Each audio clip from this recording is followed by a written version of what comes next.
The Word of God is alive and powerful, sharper than any two-edged sword, piercing even to the dividing asunder of the soul and the spirit, and of the joints and the marrow, and is a critic of the thoughts and intents of the heart. All Scripture is God-breathed and is profitable for doctrine, for reproof, for correction, for instruction in righteousness, that the man of God might be mature, thoroughly furnished unto all good works. Ang kaulugan sa imo mga pagtulunan, naghatag og kahayag, o naghatag og salabutan sa mga walay kahibalo. Tumanon gayud sa Dios ang iyang gisaad, sama siya sa kataming, alang niya tungudangop kaniya. Welcome no sab kaninyong mga subscribers sa atong andaw-andaw nga pagtuon sa pulong sa Dios, ubos sa Vic Balbido Evangelistic Ministry. Ano yan isab kita sa padayon sa pagtuon ni nga to karong giduputan nga pagtulunan nga giuluhan og is there really a God? Ana bagyo Dios? Okay, so kanimo magtutuo, it's presume na ikaw nakagamit na sa prinsipyo nga aron ikaw mapunan sa Espiritu Santo o nga maandam ng sabs pagtuon sa pulong sa Dios. Alang kanimo dili pa magtutuo, tumuo ka kang Ginoong Hesus o ikaw malwas. Okay. Sa atong pagpadayon, itong atong tunanan, ang mga katawhan o bagang doot sa mga katawhan, nanginahanglan lagi sila visual aid aron makahinumdum kunuhay sa Dios. So, tawhanon ang ilang gigamit nga pamaagi aron ang Dios mahimong tinuod kunuhay para nila. So, bot nilang pasabot nga kinahanglan nila na sila makita. Aniya tuwang yun na sila makakita nga. Ang Diyos misulti yun mismo. Siya mismo misulti sa pag-ingon, I am spirit, and those who worship me must worship me in spirit and in truth. John 4:24. Now, unsaon maning ubang mga tao, tawhanong mga filosofiya, tawhanong mga pamaagi, ang ilang gigamit. Unsa may gisulti sa Isaias, Kapitulo 55, versikulo 9. For as the heavens are higher than the earth, so are my ways, higher than your ways, and my thoughts than your thoughts. Ug tungod niya na, because of that, wag ito atong mahimo sa atong kaugalingong panguna-una nga makakita sa Diyos until we are able to acquire the mind of Christ. 1 Corinthians 2:16. Once nga imo nang maangkon ang una-una ni Ginoong Jesucristo, and you know the mechanics, how to acquire it, then usa pa nimo masinati ang pamaagi nga gipahimutang sa Dios. Don't you ever forget the fact that God is spirit. Okay? Ug ang tao spiritually blind. Paminaw ra God. Unsaon man sa tao pag-imagine sa Dios? If God is spirit, therefore, man has to have spirit in order for him to be able to communicate with God, in order for God to become real niya. Niya ba nga tao? Man must have a spirit. Apan, unsa man tong tao? Unsa man tong tao at the moment he's being born physically din is kalibutan? Tubag? He is spiritually what? Spiritually dead. Patay siya spiritually. Tanawa ragod ng pagkabutang o kahimtang niya. Now, nini nga lawa, samtang nagtuon tabahin sa integrity of God. If you are a believer in Jesus Christ, remember you are spiritually alive. Kaya magtutuo ka man. And therefore, naa na kay katakos nga mo porsigir nga imo nang makita ang Diyos nga tinuod sa imong kinabuhi. Therefore, the only problem dinhi kung dili ka na mudangat sa imong kinabuhi, when you do not have the Spirit, or maybe you are a believer, but the problem is, wa ka sa gahom niya ng imong spiritual nga kaimtang. Then we cannot discover God's character or personality. Na mao na ni karon ang mainungdanon. Okay? Ano bang mo hinumdum kag tao kasagaran you try to remember somebody?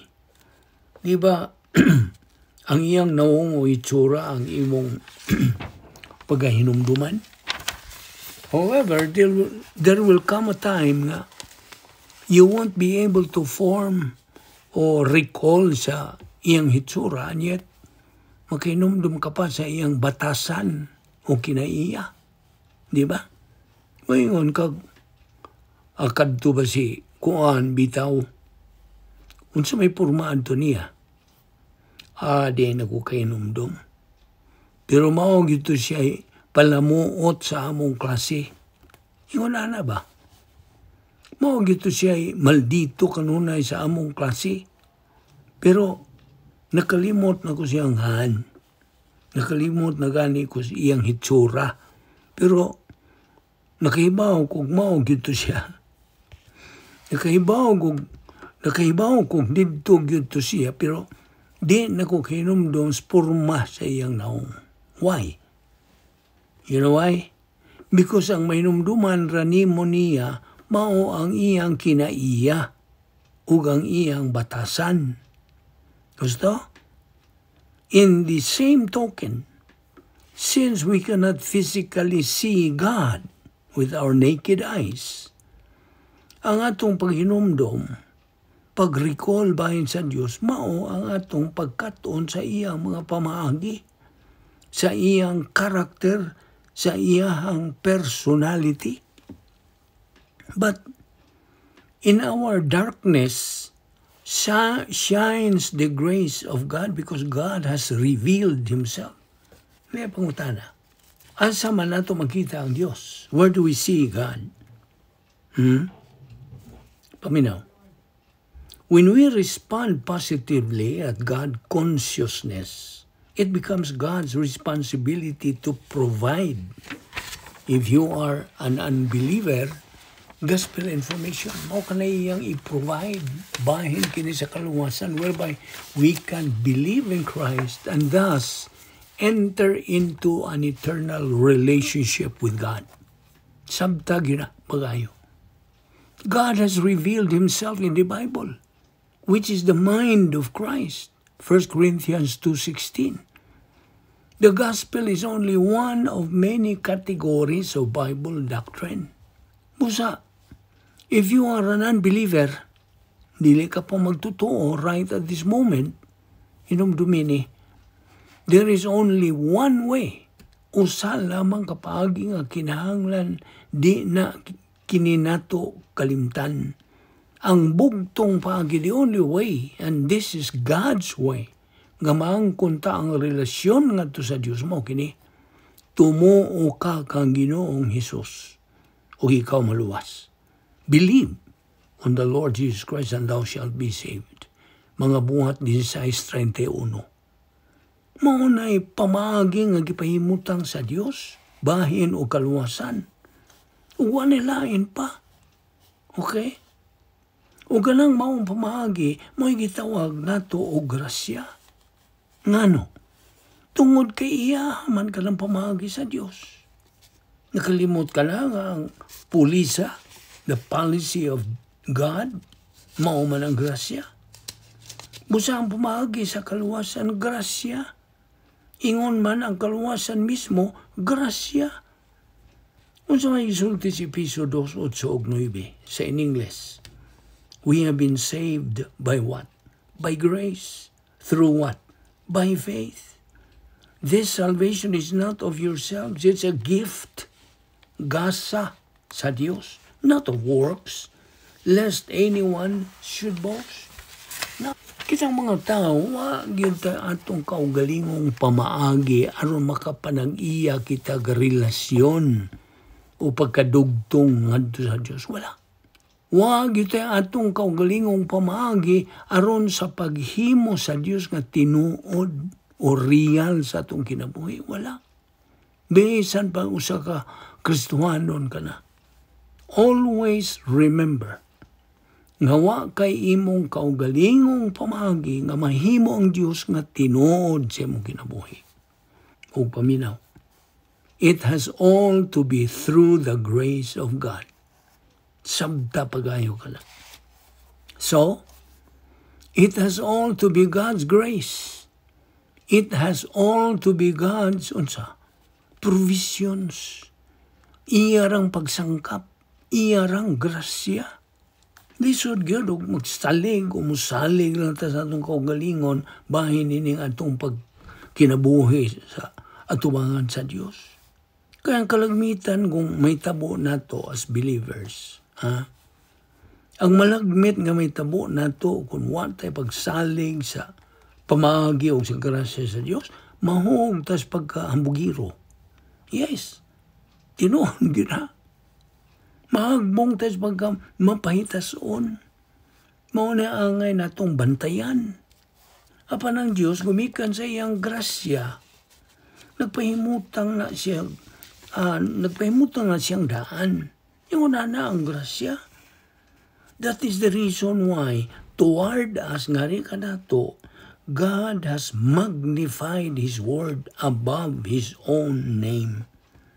Reputation diyan sa Salmo 138 verse 2. Now, kinigong Psalms 138 verse 2, at the end part niya na magkasabot ta nga ngani, look at this, mas mahinungdanon pa ang doktrina kaysa ngan sa Dios. Did you know that?